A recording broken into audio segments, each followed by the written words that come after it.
Hello friends, the youth में आप सबका स्वागत है।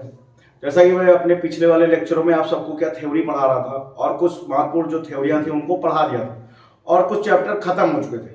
आज उन्हीं चैप्टरों से कुछ महत्वपूर्ण प्रश्न लेकर आया हूं जो आगामी आपके जो सीटेट के पेपर होने वाले हैं उसमें आप सबके बड़े महत्वपूर्ण देंगे।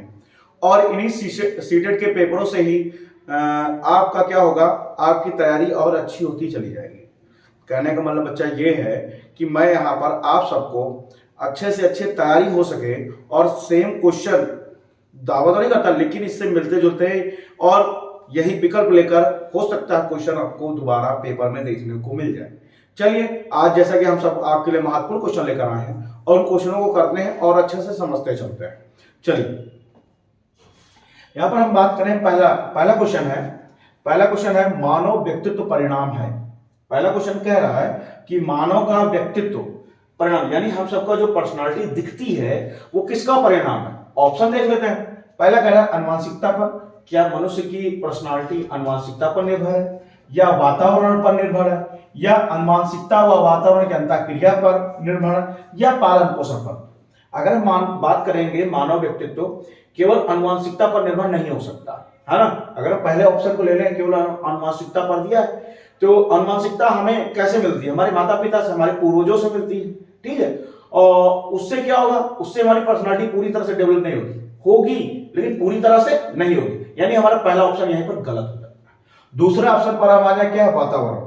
वातावरण पर हम बात करें, कहीं ना कहीं अकेले वातावरण भी मानव पर्सनालिटी को डेवलप करने में महत्वपूर्ण भूमिका नहीं निभाता, अकेले नहीं कर पाएगा, है ना। यानी अगर केवल वातावरण होगा तो मनुष्य का जो पर्सनालिटी है, डेवलपमेंट है, वो पूरी तरह से निर्धारित नहीं हो पाएगी। तीसरा ऑप्शन की तरफ हम देख लेते हैं, अनुवांशिकता व वातावरण की अंतःक्रिया। हाँ, ये बात सत्य हो जाती है कि कहीं ना कहीं अनुवांशिकता और वातावरण क्या, ये मानव की पर्सनालिटी पर, व्यक्तित्व पर प्रभाव डालते हैं।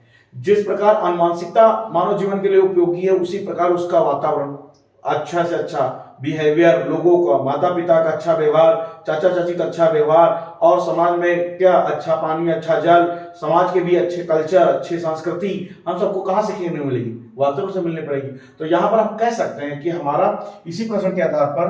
और चौथा प्रश्न है पालन पोषण। पालन पोषण में सिर्फ अगर बात करें, हमको अच्छा खाना, अच्छे कपड़े से ही हमारा व्यक्तित्व, पर्सनालिटी डेवलप हो जाएगी? नहीं बच्चा। एक पागल को भी आप अच्छा कपड़ा पहनाकर बैठा देंगे तो ये कोई नहीं कह पाएगा कि यह व्यक्ति पागल है। यहां पर हमारा ये चौथा ऑप्शन भी गलत हो जाता है। अगर इन चारों ऑप्शन में हम सही की बात करेंगे तो हमारा जो 100% बातें क्लियर करता है वो तीसरा ऑप्शन करता है। कौन सा? अनुवांशिकता व वातावरण की अंतःक्रिया पर। यह हमारा ऑप्शन सही हो जाता है। यानी मानव व्यक्तित्व परिणाम है किसका है? अनुवांशिकता और वातावरण की अंतःक्रिया पर। दोनों कहीं ना कहीं समायोजित होंगे, तब जाकर कहीं ना कहीं एक अच्छा पर्सनालिटी डेवलपमेंट हम सबका हो। चलिए हम लोग दूसरे प्रश्न पर आते हैं।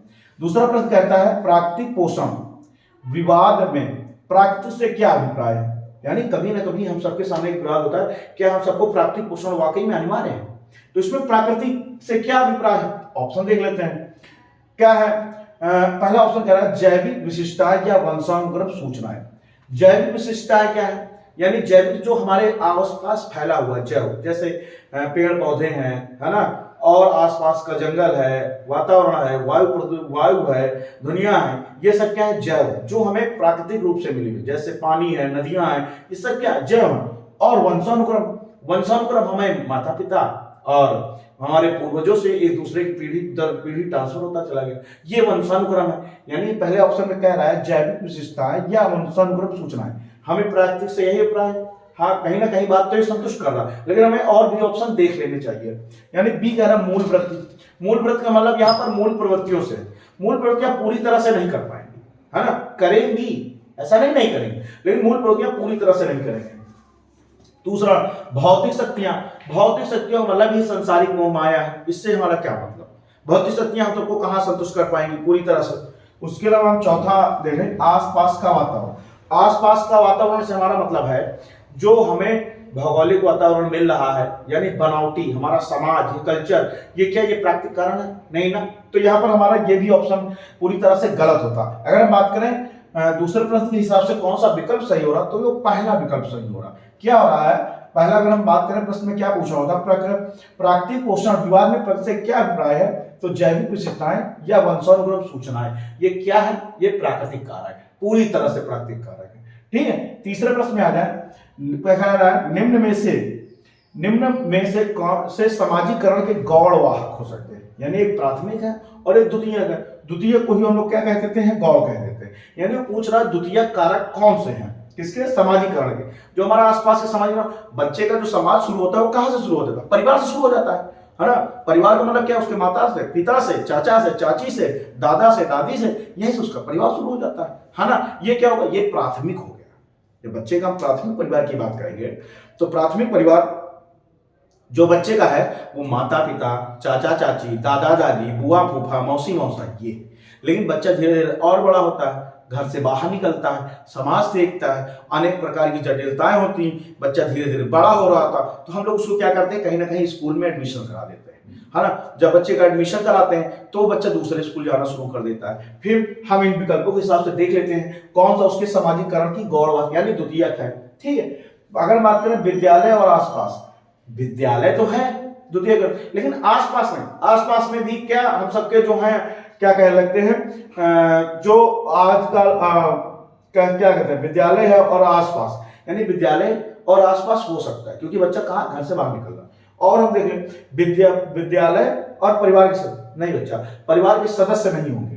क्यों, क्योंकि परिवार के सदस्य जो भी हैं वो हमारे अपने ये प्राथमिक कारक में हैं। द्वितीयक में आ जाओ, रिश्तेदार, यानी रिश्तेदार भी नहीं होंगे, क्योंकि वो कहीं ना कहीं क्लोज होते हैं, आते जाते रहते हैं। और समाज भी द्वितीयक कारक नहीं है, जब घर से बाहर निकलता है बगल में अंकल है, आंटी है, उनसे सबसे मिलता रहता है। इस ऑप्शन के हिसाब से अगर हम बात करेंगे निम्न में से कौन सामाजिकरण के गौड़ वाहक हो सकते हैं, तो विद्यालय और आसपास ये होगा, यानी हमारा इसमें ए ऑप्शन सही हो जाता है। ठीक है, चौथे प्रश्न की तरफ आते हैं, निम्न कौन सी सामाजिकरण की निष्क्रिय एजेंसी है, यानी कौन सी एजेंसी या कौन सी ऐसा भाग है जहां पर बच्चा पूरी तरह से निष्क्रिय हो जाता है। निष्क्रिय का मतलब क्या, बच्चा एक्टिव रहता है, वो सिर्फ गया बैठ गया, कुछ और नहीं काम, उसका मन हुआ तो किया, मन नहीं है तो नहीं किया, ऐसे क्या मतलब। यानी वो पूछ रहा है सामाजिकरण की ऐसी कौन सी क्रिया है जो पूरी तरह से निष्क्रिय, यानी निष्क्रिय एजेंसी को। पहले स्वास्थ्य क्लब, बच्चा जब स्वास्थ्य क्लब में जाएगा तो वहां सबसे बात करेगा, फिटनेस काम करेगा, जिम करेगा या कुछ और करेगा, वहां पर जांच होगी, तो यानी बच्चा ये क्या है, स्वास्थ्य क्लब में हो जाएगा, ये कुछ नहीं करेगा। अगर हम दूसरी बात करें परिवार, तो परिवार भी निष्क्रिय कहाँ है, आपको बैठने का, आपको छोटा भाई है, छोटी बहन है, बड़ा भाई है, तो आपको कहीं ना कहीं बिजी रखेगा ना। बच्चे ये काम कर लाओ, छोटू ये काम कर लाओ, ये वो काम कर लो, कहीं ना कहीं आपको बिजी रखेगा, तो ये आपको निष्क्रिय तो होने देगा नहीं। तो जब निष्क्रिय नहीं हुआ तो ये निष्क्रिय एजेंसी भी नहीं है। आगे बात कर लेते हैं इको क्लब। आप इको क्लब में जाओगे, 4 लोगों से मिलोगे ना, वहां पर आपके फ्रेंड होंगे, उनसे आप बातें करोगे, मिलोगे, तो ये भी आपको कहां निष्क्रिय होने दे रहा, यानी कहने का मतलब क्या है, ये भी निष्क्रिय एजेंसी नहीं है।